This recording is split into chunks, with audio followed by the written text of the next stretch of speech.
Good morning students, welcome to the online classes of आदर्श बाल निकेतन senior secondary school. आज हम लोग क्लास 10 का topic class 10 subject math topic real number chapter 1 है, इसे स्टडी करेंगे जिसे हम लोग ऑलरेडी अपनी क्लासेस कई सारी क्लासेस में स्टडी कर चुके हैं। और हम लोग ने लास्ट क्लासेस में इस बारे में पढ़ा था। हम लोग एक्सरसाइज 1.1 सॉल्व किए थे और उसमें हम लोग ने Euclid division lemma and Euclid division algorithm इन दोनों टॉपिक को पढ़ा और इनका यूज करके देखा। ठीक है, Euclid division lemma and Euclid division algorithm, इसमें था क्या, एक बार फिर से बता दे रहा हूँ शॉर्ट में। ये था कि यूक्लिड डिवीजन लेमा का रिपीटिंग प्रोसेस जो है किसी प्रॉब्लम को सॉल्व करने के लिए यूक्लिड डिवीजन एल्गोरिथम कहलाता है।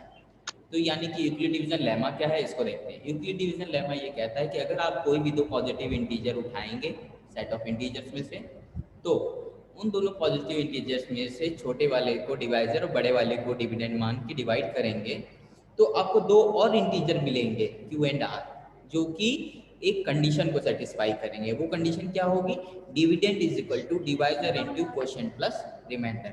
इस रिमाइंडर की वैल्यू 0 से लेके कम से कम 0 और ज्यादा से ज्यादा जो हमारा डिवाइजर है उसके ठीक एक प्रीसीडिंग जो इंटीजर होगा वहां तक हो सकती है। इस बारे में हम लोग ने पढ़ा था। ठीक है, फिर इसका हम लोग ने इस्तेमाल किया। इसका इस्तेमाल में हम लोग ने किस तरह किया, इसका इस्तेमाल हम लोग ने एचसीएफ निकालने के लिए किया। किसी दो नंबर के बीच का एचसीएफ कैसे निकालना। ठीक है, तो एचसीएफ निकालने के लिए हम लोग ने इसका इस्तेमाल किया। हम लोग एचसीएफ ऑलरेडी कई सारी क्लासेस में पहले भी पढ़ चुके हैं कैसे निकाला जाता है, लेकिन इस बार जो एचसीएफ निकाला उसमें ये इंटरेस्टिंग था कि इस बार हम लोग किसी दो नंबर का एचसीएफ एक बार में नहीं निकाल रहे थे। हम लोग उन दोनों नंबर्स के बीच का एचसीएफ निकालने के दौरान यूक्लिड डिवीजन लेमा जितनी बार लगाया गया उतनी बार में जो दो दो पेयर ऑफ नंबर्स आ रहे थे उन सब का एचसीएफ एक साथ निकाला। ठीक है ना, इस बार यही खास था। अब हम इसके नेक्स्ट टॉपिक पे चलते हैं, फंडामेंटल थ्योरम ऑफ अर्थमेटिक। ठीक है ना, देखिए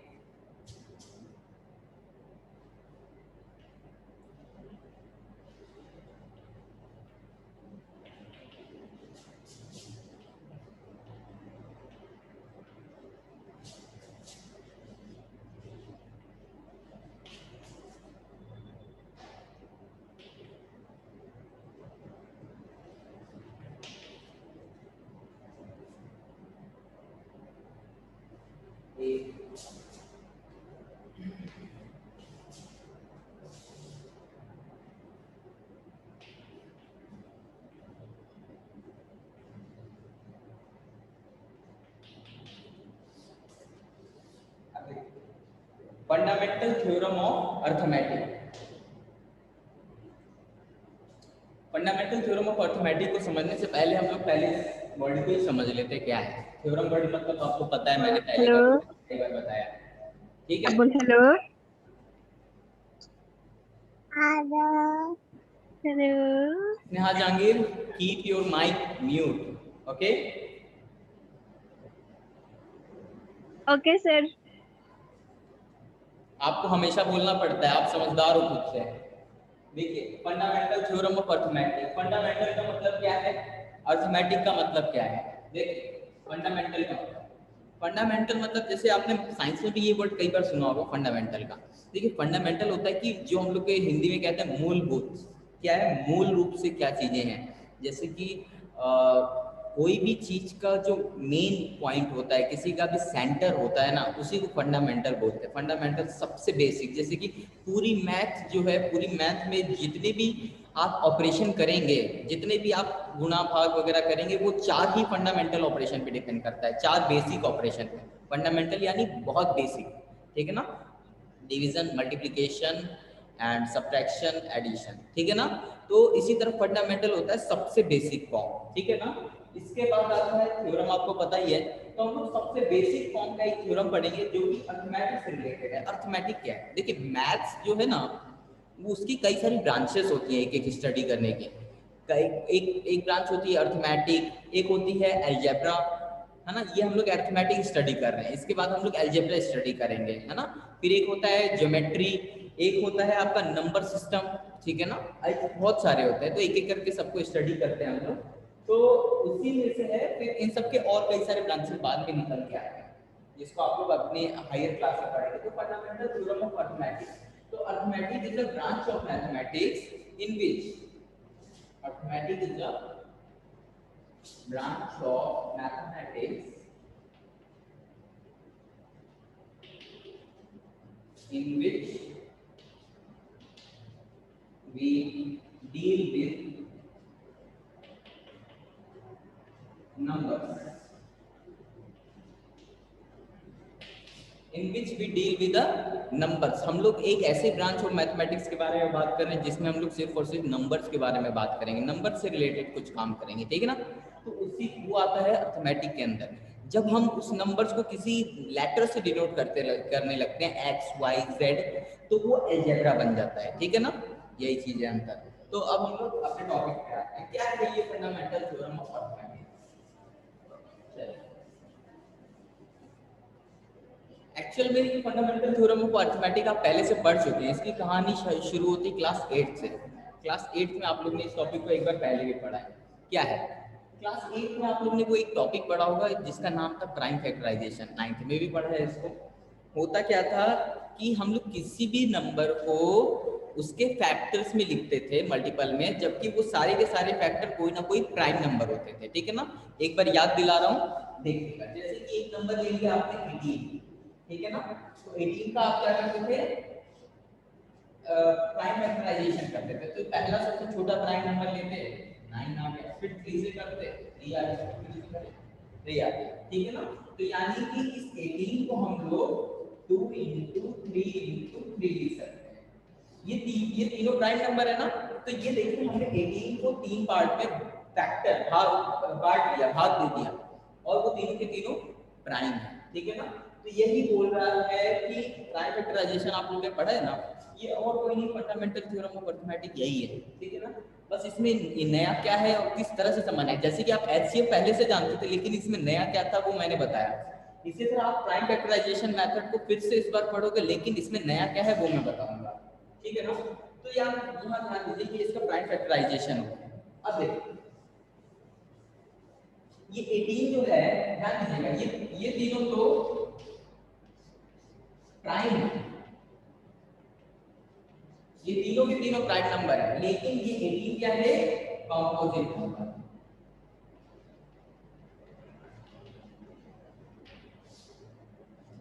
अगर आप में से किसी को प्राइम नंबर क्या होता है, कंपोजिट नंबर क्या होता है नहीं पता, तो तुरंत पूछ ले अभी। कोई भी?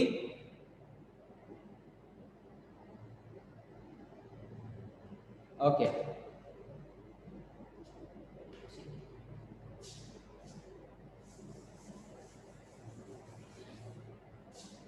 ध्यान दीजिएगा।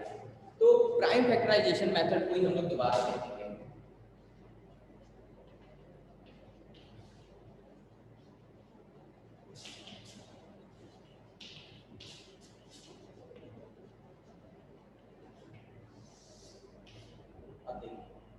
प्राइम फैक्टराइजेशन मेथड, पहले तो यही क्वेश्चन आता है कि इस दुनिया में प्रेजेंट सभी नंबर को क्या सभी का हम लोग प्राइम फैक्टराइजेशन कर सकते हैं, पहला क्वेश्चन। और दूसरा, अगर सभी का प्राइम फैक्टराइजेशन कर सकते हैं, जितने भी प्राइम नंबर हैं, यानी कि हर एक नंबर को हम लोग प्राइम फैक्टर्स के मल्टीप्लाई में लिख सकते हैं, है ना।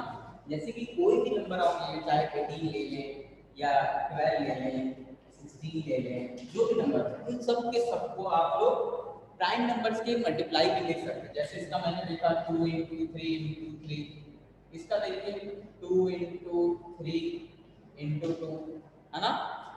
16 का 2 into 2 into 2 into 2, ठीक है ना। जब 4 क्या है 16, ठीक है ना। तो यानी कि ये सबके सब का आप प्राइम फैक्टराइज कर पा रहे हैं।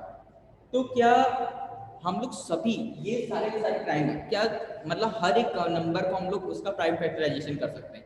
तो क्या अगर हम सभी प्राइम नंबर्स को एक साथ ले लें और उनको कुछ मल्टीप्लाई करें कितने भी टाइम्स, एक बार, दो बार, या रिपीटेड भी अलाउड हो, तो क्या हम दुनिया में प्रेजेंट सभी नंबर्स को जनरेट कर सकते हैं, ये क्वेश्चन आता है, ठीक है ना। अभी प्राइम फैक्टराइजेशन फिर से सुन लीजिए, मैंने रिवर्स बोला है, थोड़ा सा डाउट हो सकता है, सुनने में प्रॉब्लम हो सकती है, मतलब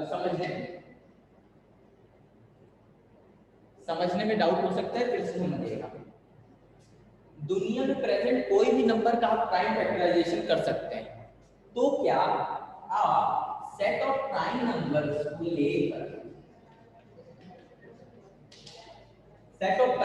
को लेकर इन्हें कुछ मल्टीप्लाई करें, जैसे 2 को 2 बार करते, 5 को 3 बार करते, 7 को 1 बार, 11 को 1 बार, तो क्या जो नंबर बन के आएगा इस तरह करके आप क्या सभी कंपोजिट नंबर्स को जनरेट कर सकते हैं इस सेट ऑफ प्राइम नंबर से। सिर्फ इनका इस्तेमाल करके आप इनसे इस तरह के सभी नंबर्स को बना सकते हैं, चाहे 4 हो चाहे इसमें कंपोजिट नंबर बनाएंगे, प्राइम नहीं है ना, प्राइम नहीं, तो इस तरह तो क्या आप सभी के सभी को जनरेट कर सकते हैं? तो यही एक क्वेश्चन है, सबसे बड़ा क्वेश्चन यही है कि क्या हम प्राइम नंबर्स को लेकर सभी कंपोजिट नंबर्स को जनरेट कर सकते हैं। तो इसका आंसर हम लोग अब खोजेंगे इसका, ठीक है ना, इस चैप्टर में आप लोग आगे अब इसी का आंसर खोजेंगे, ठीक है। तो देखिए होता क्या है, जब इसको देखें,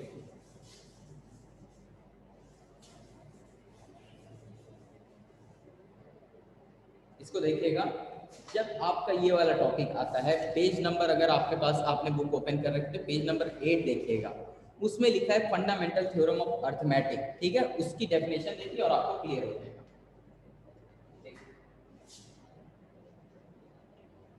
every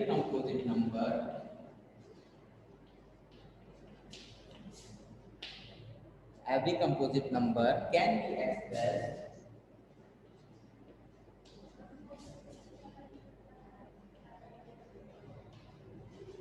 as a product of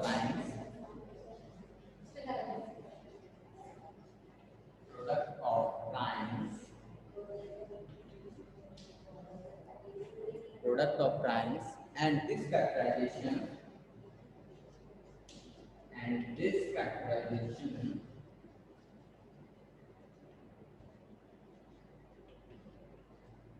is unique apart from the order in which prime factor occurs. Apart from order in prime factor occurs.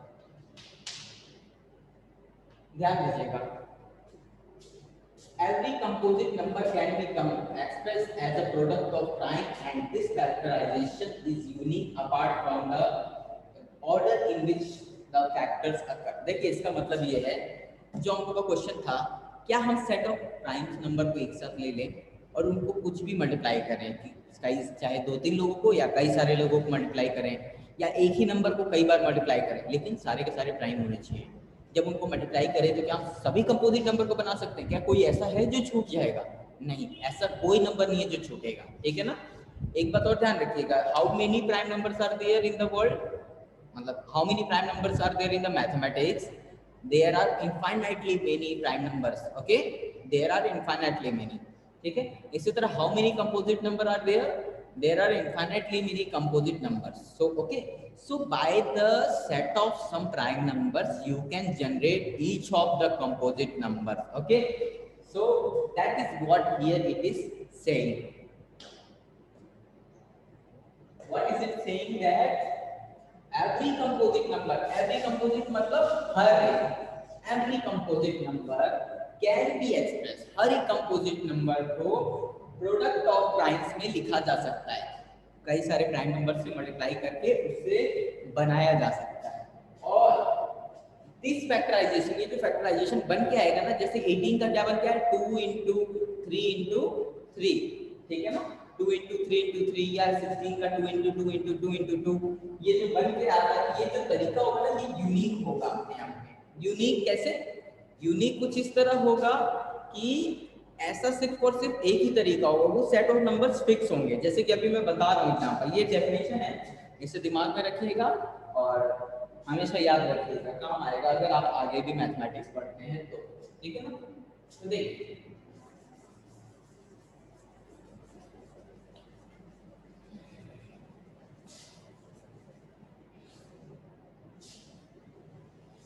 अब देखिए जैसे कि आपने एक नंबर ले लिया, जैसे यहाँ पर डायरेक्टली दिया है, मैं उसे ही लिख दे रहा हूँ 32760।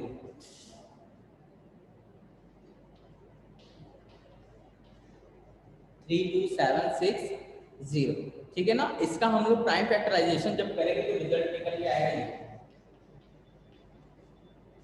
2 into 2 into 2 into 3 into 3, ठीक है। इसे देखिए, इसका मैंने प्राइम फैक्टराइजेशन किया तो ये निकल गया है। आप में से अगर किसी को नहीं आ रहा प्राइम फैक्टराइजेशन करने तो इधर देखिए, इस नंबर का प्राइम फैक्टराइजेशन पहले हम इसको क्या है 2 से करेंगे, ठीक है ना। तो क्या रिजल्ट आएगा, 2 से जब इसको करेंगे तो आएगा 16380, ठीक है ना। ये 16380 को फिर 2 से करेंगे तो देखिए लास्ट में 2 है, इसमें 0 है ना, तो क्या आएगा देखिए, इसका आएगा 8190, है ना। फिर देखिए 2 से कर सकते हैं, 2 से करेंगे अब तो आएगा 4095,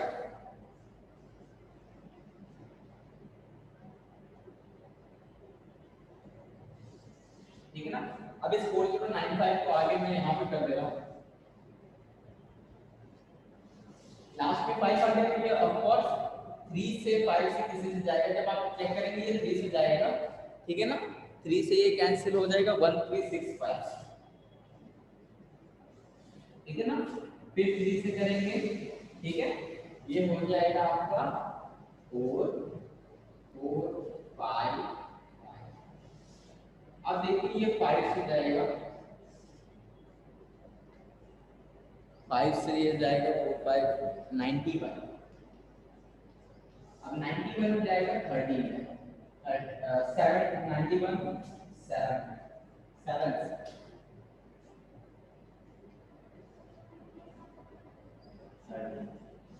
अभी हो सकता है ये यहाँ से यहाँ तक है, फिर यहाँ से यहाँ तक हो सकता है। आप में से कुछ लोग डिवीजन में पहले 3 इस्तेमाल कर लें, पहले आप इसको 3 से करें, फिर 3 से करें, फिर 2 से करने लग जाए, और फिर एक बार 7 से करते, फिर 5 से करते। हो सकता है कि कुछ लोग 2 को बाद में इस्तेमाल करें, 3 को पहले कर ले, फिर 7 को कर ले, फिर 2 को करें, फिर 13 को करें। या कोई और हो सकता है जो 3 और 3 13 और 7 को पहले इस्तेमाल करें, फिर 5 और 2 को करें, ठीक है ना। यानी कि आप में से जितने लोग हैं हो सकता है उतने पॉसिबल तरीके से इसका फैक्टराइज लोग करें, ठीक है ना। तो मैंने जो भी डेफिनेशन लिखी थी उसमें तो ये बात लिखा था कि ये जो फैक्टराइजेशन का तरीका यूनिक है। यूनिक तो वो होता है जो सबके लिए एक जैसा हो, ठीक है ना।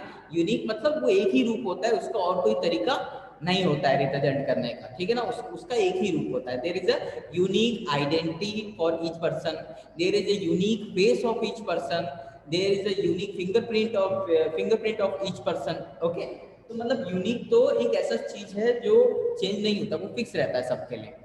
तो लेकिन आपको जब मैंने ये सवाल सॉल्व करने को दिया तो आपने अलग अलग ऑर्डर में किया है, जिसकी वजह से हुआ क्या, यूनिक नहीं रहा। तो इसमें यूनिक है क्या, यूनिक ये है कि 2 जो है 3 बार ही आएगा, चाहे आप में से जितने लोग भी करेंगे। हो सकता है कि कोई 2 को शुरू में इस्तेमाल करे डिवाइड करने के लिए, कोई बाद में करे, लेकिन 2 से ये 3 बार डिवाइड होगा ही, ना ज्यादा होगा ना कम।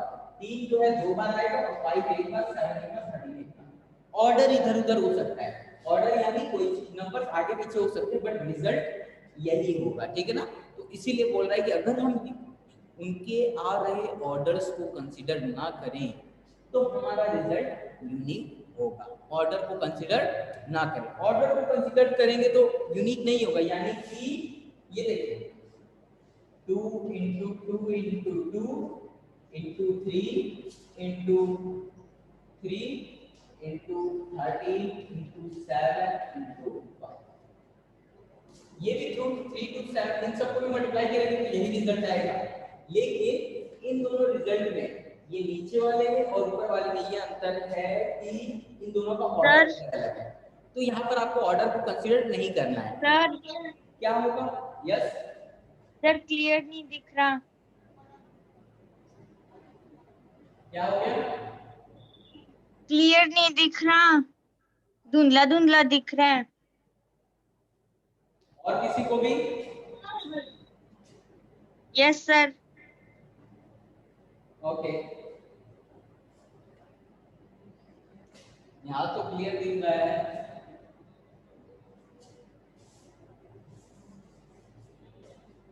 चलिए अभी इरेज करूंगा तो मैं इसको और क्लियरली इरेज कर दूंगा।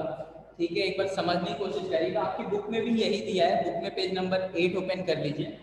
ठीक है, उसमें भी यही दिया है कि इसका ऑर्डर बदलने से कोई फर्क नहीं पड़ेगा। तो इन दोनों ऑर्डर्स को अगर आप कंसीडर करेंगे तो क्या फर्क पड़ेगा? ऑर्डर को कंसीडर करने से ये फर्क पड़ेगा, जब ऑर्डर की बात की जाए तो ऑर्डर में क्या होता है, जब पोजीशन चेंज होता है इसको बोलते हैं परम्यूटेशन। ठीक है ना, ये एक अलग टॉपिक है जो आगे की क्लास में आएगा, इसको हम बाद में स्टडी करेंगे। तो यही है कि इसका जो ऑर्डर होता है वो यूनिक होता है। ठीक है, चलिए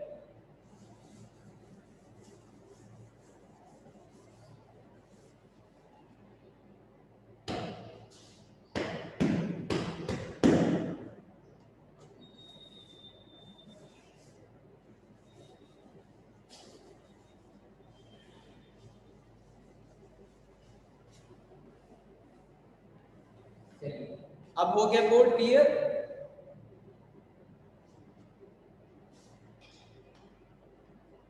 देखिए मैंने पूरा बोर्ड ही क्लियर कर दिया, आपको क्लियर नहीं लग रहा था? तो यही था fundamental theorem of arithmetic. Fundamental of theorem of arithmetic को आप लोग ध्यान में रखिएगा, क्या है, कैसे है, क्यों इंपॉर्टेंट है। ठीक है, just a second.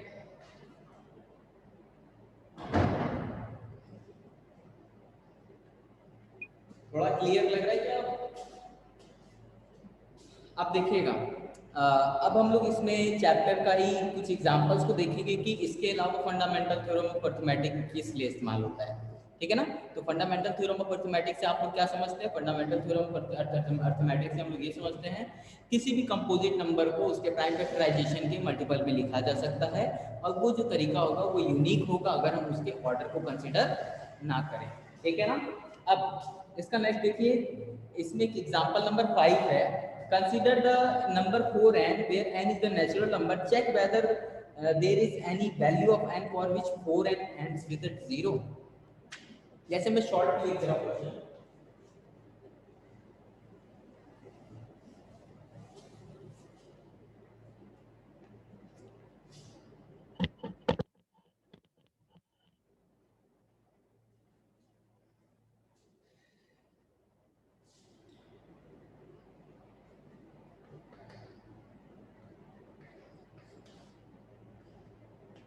Example number 4 बता रहा हूँ, सॉरी 5 है।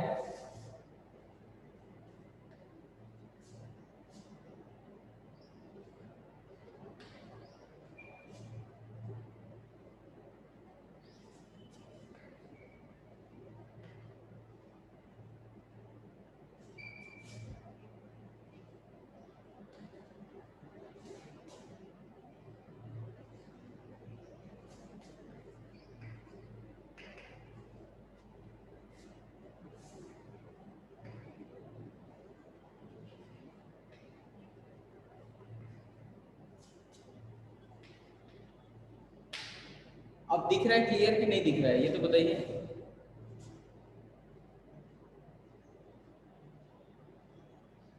स्टूडेंट क्लियर दिख रहा है? क्लियर दिख रहा है तो बताइए। Yes sir. ठीक, चलिए अब देखिएगा, check is there any value of n for which 4n ends with a 0। हमें ये दिखाना है क्या कोई वैल्यू ऐसी n की होगी, n की, is there any value of n जिसके लिए 4n की वैल्यू 0 हो। जैसे 4n की मतलब 4 क्या, 2, 4 के पावर 2, 4 के पावर 3, 4 के पावर 5, 4 के पावर 6, कुछ भी करें जो आंसर आएगा 4 इंटू 4 16, 4 इंटू 4 इंटू 4 जो भी आया ना 64, इस तरह आप करते जाएंगे तो आपको ये चेक करके बताना है क्या कभी 4 के पावर कोई भी n ऐसा एग्जिस्ट करेगा जिसके लिए जो आंसर आए वो लास्ट में उसके 0 हो। ठीक है ना, आप लोग क्वेश्चन समझ गए क्या? रिप्लाई नो देते सर। रहिए, समझे चिराग? No sir. एक बार फिर समझा रहा हूँ, हमें ये बात चेक करनी है, ये बात पता लगानी है क्या कोई वैल्यू ऐसा n का होगा 1 2 3 4 कैसा भी वैल्यू डाल सकते हैं आप n की, ऐसा कोई वैल्यू n का होगा जिसके लिए 4n की वैल्यू 0, 4n का जो आंसर आएगा उसमें लास्ट में 0 हो। जैसे कि ये देखिए 4 के पावर 1, 4 के पावर 2 16, 4 के पावर 3 64। तो देखिए इसमें लास्ट में 4 आया, इसमें 6 आया, इसमें 4 आया। तो क्या ऐसा कोई 4 के पावर n होगा जिसमें जो भी आंसर आएगा लास्ट में 0 आए? लास्ट में क्या चाहिए? 0। ऐसा कोई n का वैल्यू होगा? अगर है तो बताइए कौन सा। तो देखिए पहले तो चेक करें ऐसा है भी कि नहीं, अगर होगा तब तो खोजें, नहीं तो क्या मतलब है खोजने का। तो देखिए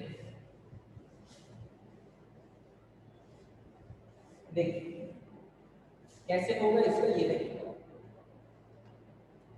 इसमें हम लोग अभी जो हम लोग ने पढ़ा फंडामेंटल थ्योरम ऑफ अर्थमेटिक, इसी से करेंगे। देखिए सॉल्यूशन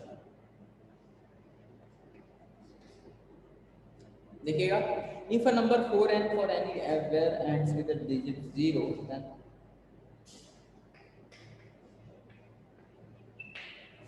इस तरह समझिए, अगर किसी नंबर के लास्ट में 0 आ रहा है, किसी नंबर के मल्टीपल में लास्ट में 0 आ रहा है तो वो ऑब्वियस सी बात है 5 से डिविजिबल होगा।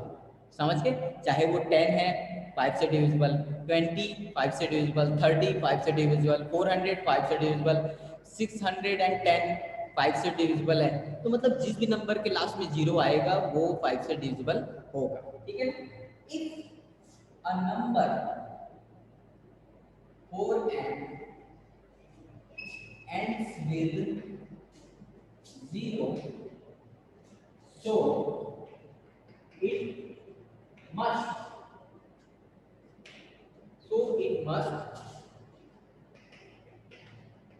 divisible by 5.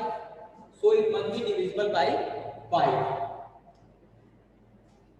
and so 5 must be one of prime factors। ये क्वेश्चन इंपॉर्टेंट है, ध्यान रखिए। Prime factors of, so 5 must be prime factors of 4n। So 5 must be one of the prime factors of 4n, यानी कि 4n के जितने भी prime factors होंगे उनमें से 5 होगा। ये बात किसको नहीं समझ में आई? कोई ऐसा जिसे ना समझ में आया हो?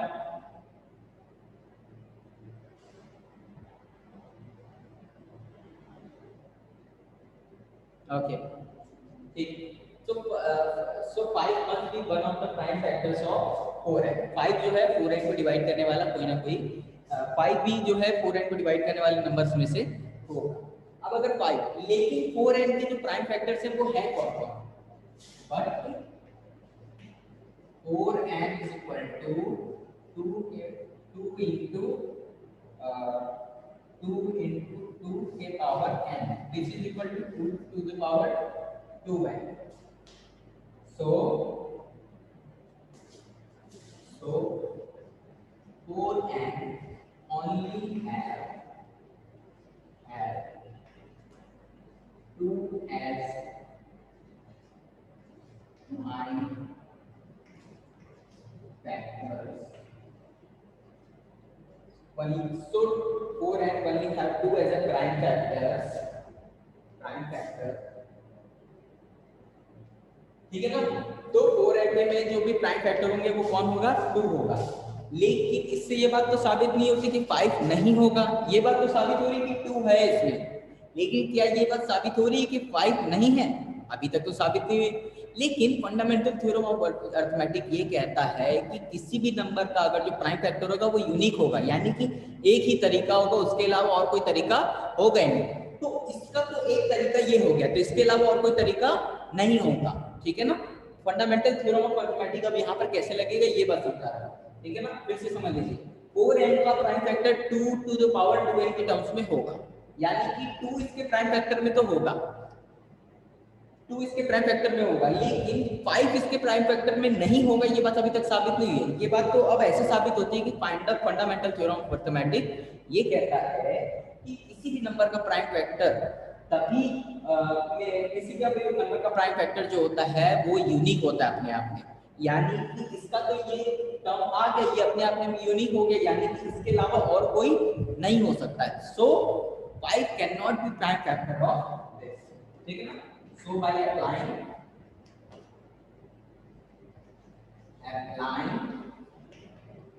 uniqueness, UNIQUNESS, uniqueness of fundamental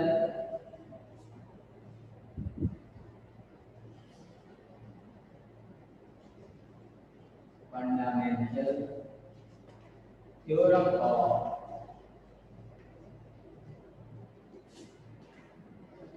arithmetic,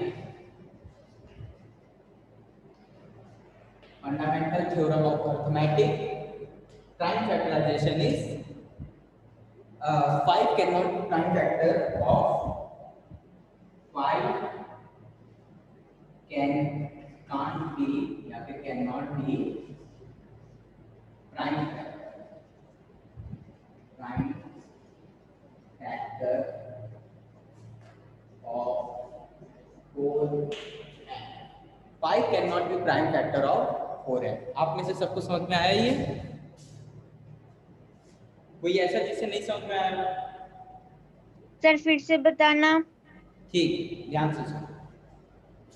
हमें क्वेश्चन पहले समझ लो। क्वेश्चन ये कह रहा था कि क्या हम 4n को, ये जो n है, ठीक है ना, ये जो n दिया है, इस n को, इस 4n, क्या कोई ऐसी वैल्यू हो कि n की जिसके लिए ये जो 4n है उसका आंसर 0 आ जाए? तो देखिए 4 के n के में n की वैल्यू मतलब 2 डाल सकते हैं, 3 डाल सकते हैं, ठीक है, कई सारी वैल्यू डाल सकते हैं, तो आंसर 16, 64 अलग अलग आएगा। तो 16 में लास्ट डिजिट क्या है? 6, 64 में लास्ट डिजिट क्या है? 4। तो क्या कोई ऐसी वैल्यू है n की जिसके लिए 4n की वैल्यू ऐसा आंसर आए जिसमें लास्ट डिजिट क्या हो? 0। तो उसी बात को चेक करना है। तो देखिए लास्ट डिजिट 0 तभी आएगा जब वो नंबर 5 से डिविजिबल हो। तो हम लोग ये बात क्यों ना चेक करें कि 5 इस 4n का डिविजिबल है या नहीं है। अगर इसका डिविजिबल है तब तो there exist a n for which 4n ends with a 0. If 5 is not a factor then 4n will not end at 0. Okay, तो देखिए हम लोग ने वही काम किया, 4n ends with a 0, तो 5 इसका डिविजिबल होगा, ये बात लिखी। फिर हमने बताया कि 4n का जो प्राइम फैक्टराइजेशन था वो ये होता है। 5 भी तो एक प्राइम नंबर है, प्राइम फैक्टराइजेशन में जो नंबर आ रहा है वो 2 है। अब 2 आ रहा है प्राइम फैक्टराइजेशन में, इससे ये बात साबित नहीं होती कि 5 नहीं आएगा। ये बात तो साबित होगी कि 2 आ रहा है इसके प्राइम फैक्टर में, लेकिन 5 तो दिख नहीं रहा है यहाँ पे। लेकिन 5 दिख नहीं रहा तो इसका मतलब ये नहीं कि यहाँ पर 5 आ नहीं सकता, आ भी सकता है। तो अब आएगा या नहीं वो कैसे डिसाइड होगा? हम लोग ने ये बात पढ़ा कि so by applying the uniqueness of fundamental theorem, uniqueness property of fundamental theorem of arithmetic says that किसी भी नंबर का जो प्राइम फैक्टर होगा वो यूनिक होगा, यानी कि एक जो तरीका बन गया रिप्रेजेंट करने का उसके अलावा और कोई तरीका होगा ही नहीं। तो एक तरीका कौन सा बना? 2 वाला, इसके अलावा यानी कि और कोई तरीका नहीं होगा, इसीलिए 5 इसमें नहीं होगा, डिसाइड हो गया। यानी कि कोई ऐसा नंबर ऐसा नहीं होगा जो 0 पे एंड हो। अगर 0 पे एंड होता तो 5 से डिवाइड होता। समझ गए बात? समझ में आया क्या?